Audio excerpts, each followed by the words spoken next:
हम मीनू झा प्रणाम करै छी समस्त मिथिलावासी के एकटा जितिया के गीत गाबऽ जा रहल छी।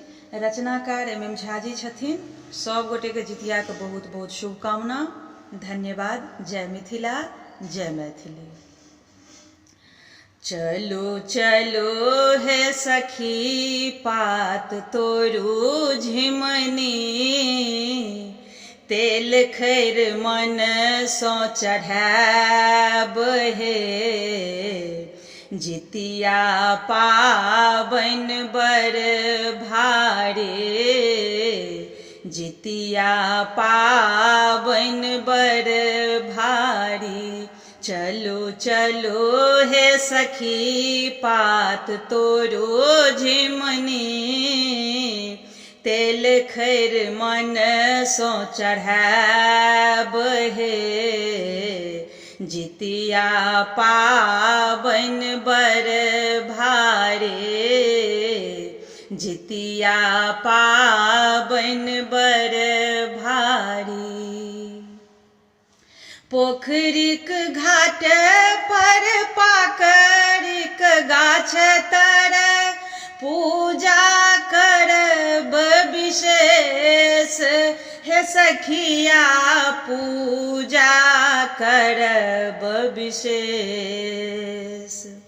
सब संतानक कष्ट जिमुत जी, हरता दुख आकलेश है सखिया, हरता दुख आकलेश। चूड़ा आनू हे सखी, दही आनू हे सखे, पितरन मन सो खुआब हे। जितिया पाबन बर भारे, जितिया पाबन बर भारी।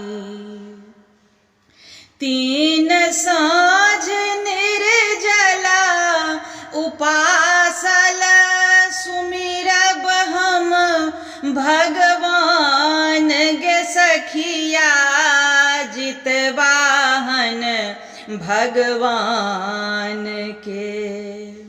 नाना विधि नैवेद्य चढ़ायब, खीरा औकरी लताम गे सखिया, खीरा औकरी बदाम के।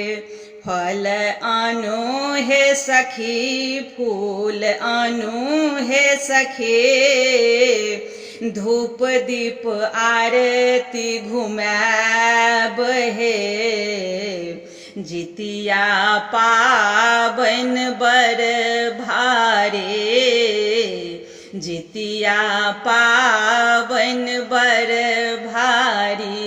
चलो चलो हे सखी पात तोरो झिमनी, तेल खैर मन सो चढ़ाब हे।